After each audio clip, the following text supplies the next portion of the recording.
अवधूत चिंतन श्री गुरुदेव दत्त. माझ्या सर्व साधन बंधू अभिनंदन. आपण वामनराज प्रकाशनची पुस्तके, एकापेक्षा एक वर्तुळ अशी पुस्तके आहेत. ही प्रत्येक जिल्ह्यात ज्या ठिकाणी हे तुम्हाला मिळतील.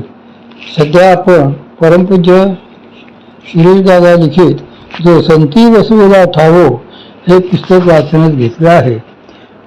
आज आपण सूक्ष्म संस्कारांचा प्रत्यय हे प्रकरण पाहूया. उत्तर भारतात श्री आनंद स्वामी नावाचे एक थोर महात्मा होऊन गेले. ते परमार्थ प्रचारक कार्यानिमित्त सतत प्रवासात असत.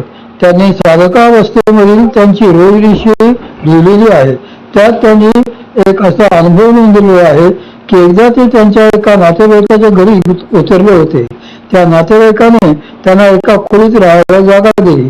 ते त्या खोलीत उतरले आणि नेहमीप्रमाणे आपले रोजचे सगळे काम आवरून रात्री ध्यानाला बसले. त्या दिवशी ध्यानामध्ये त्यांना एकच दृश्य सतत दिसत होते की एक मनुष्य येऊन दुसऱ्याचा खून करतो आहे. तेच दृश्य त्यांना सारखे दिसत होते. त्यामुळे त्यांना ध्यानही करता येईना. थोड्या वेळाने ते ध्यानातून उठले व झोपी गेले. दुसऱ्या दिवशी त्यांनी त्यांच्या नातेवाईकाला विचारले की रात्री ध्यानाला बसलेलो असताना मला सतत खुनाचे दृश्य दिसत होते. खरेच त्या जागेत काही घडलेलं आहे काय? त्यावर ते नातेवाईक गृहस्थ म्हणाले, होय, तुम्ही म्हणता ते अगदी बरोबर आहे. आमच्या आधीचे जे घरमालक होते त्यांचा भाऊ गुंड होता. त्यांचा खून त्याच खोलीत झाला होता. वातावरणात असे भिन्न भिन्न संस्कार तरळत असतात. साधनेने सूक्ष्म झालेले साधकांचे मन असे संस्कारांचे स्पंदन पटकन उचलते. सूक्ष्म सृष्टीचा नियम. स्थूल जगाचे जसे काही नियम असतात तसे सूक्ष्म जगाचे विशिष्ट असे नियम असतात. सूक्ष्म जगाचा एक नियम असा आहे की स्थूलात ज्या ज्या गोष्टी घडत असतात त्या त्या गोष्टींचे सूक्ष्म संस्कार त्या त्या वातावरणात कायमचे तरळत असतात.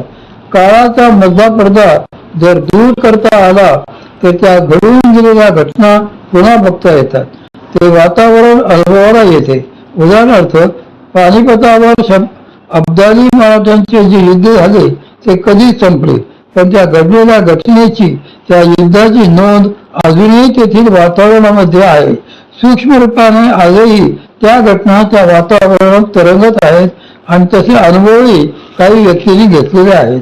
एखाद्याला जर काळाचे अवगुंठन बाजूला चालून बघता आले तर तो मागच्या सगळ्या घटना बघू शकतो. घडलेल्या सगळ्या गोष्टी वातावरणात संस्कारांप्रमाणे शिल्लक असतातच. या विश्वातील एकही गोष्ट पूर्णपणे नष्ट होत नसते. फक्त तिच्या स्वरूपात, अस्तित्वात बदल होत असतो. त्यामुळे भौतिक सृष्टीतून एखादी गोष्ट जरी नष्ट झालेली दिसली तरी ती सूक्ष्म सृष्टीत उपस्थित असतेच. तुम्ही जे जे काही कराल, जे जे शब्द बोलाल ते सगळे सूक्ष्म संस्कार रूपाने वातावरणात शिल्लक असतेच. त्यामुळे आपल्याकडे असे सांगतात की घरात नेहमी शुभ बोलावे. का? तर त्या शुभ बोलण्याचेही संस्कार घरातील वातावरणात टिकून राहतात. म्हणूनच घरामध्ये स्तोत्रे म्हणावीत, देवांचे नाव घ्यावे. त्यामुळे शुभ पवित्र वातावरण तयार होते. पोपटांमधील फरक. परमपूज्य सद्गुरू श्री मामा या संदर्भात एक मजेशीर गोष्ट सांगत. एकदा एका राजाला करमणुकीसाठी पोपट विकत घ्यायचे होते. म्हणून त्याने काही पोपट विक्यांना दरबारात बोलवले. त्याप्रमाणे पोपट विक्रे आले आणि राजाने त्यांच्याकडून 2 पोपट निवडून विकत घेतले. त्या राजाला बाहेरून दिसायला ते पोपट आवडले म्हणून त्याने ते विकत घेतले. आता हे पोपट वागायला बोलायला कसे आहेत तेही बघूया. म्हणून तो पहिल्या पोपटाच्या पिंजऱ्याजवळ गेला तेव्हा तो पोपट म्हणाला, हरामखोरा, चालता होतोस का? तुझे तंद्र रूप.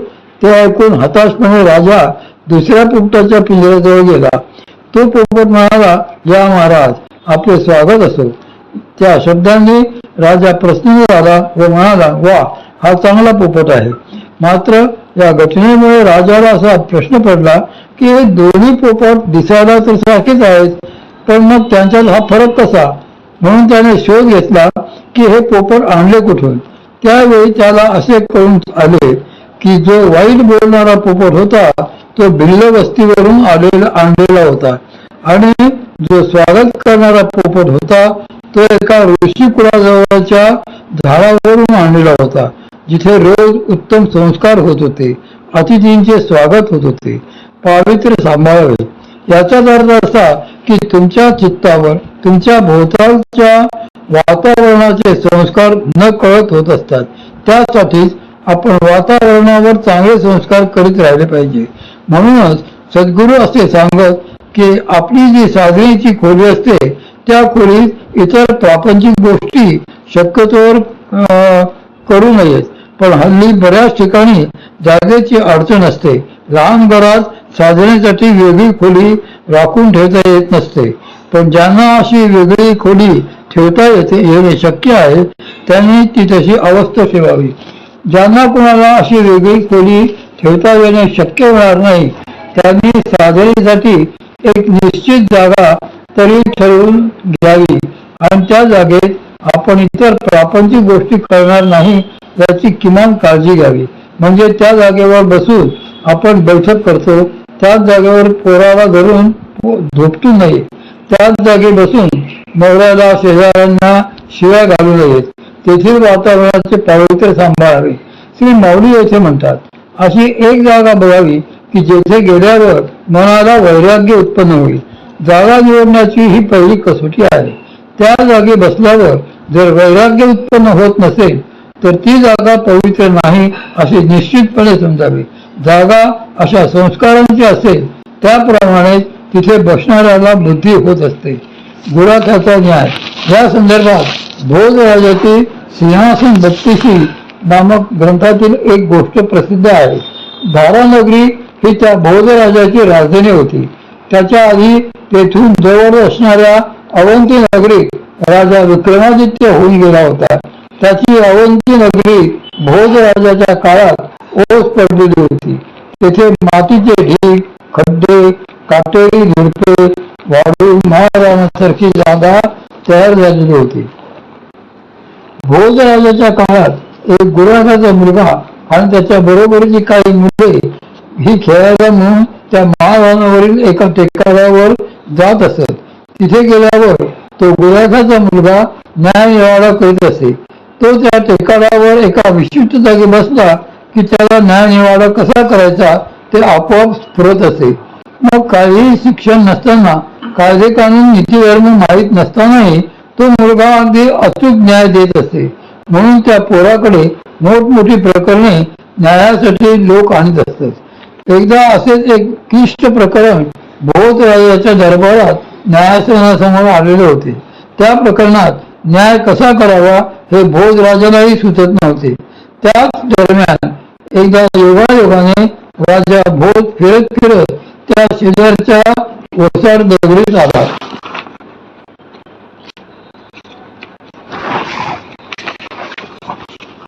विक्रमादित्याचे सिंहासन.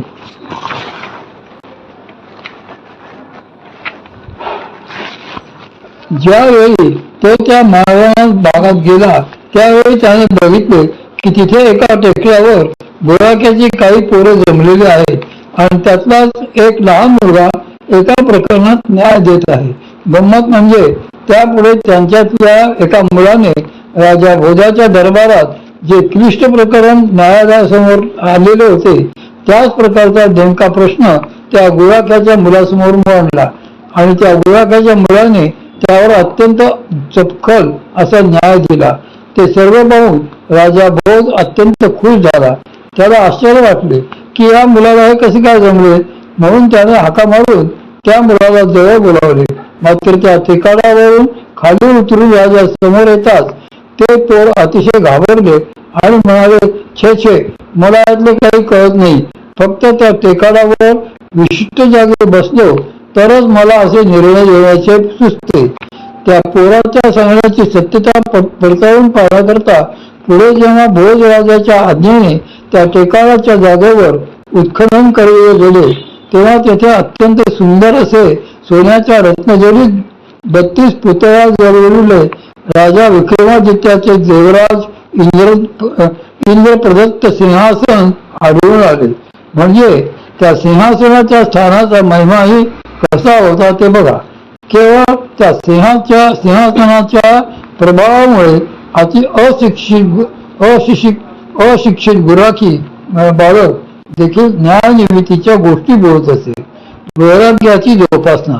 सद्गुरू श्री माऊलींच्या सांगण्यामध्ये असाही एक भाग अनुस्थित आहे की जरी एखाद्या स्थानाच्या महात्म्याने तुमच्या मनात वैराग्य निर्माण झाले तरी तुमच्या पुण्याईच्या तपाच्या बलाने ते वैराग्य अंतःकरणात धरूनही ठेवता आले पाहिजे. ते जर तसे धरून ठेवता आले नाही, टिकवून ठेवता आले नाही, तर ते आले तसे निघूनही जाते. एखाद्या पवित्र स्थानी गेल्यावर मनाला जरी असे वाटले की आता येथेच बसा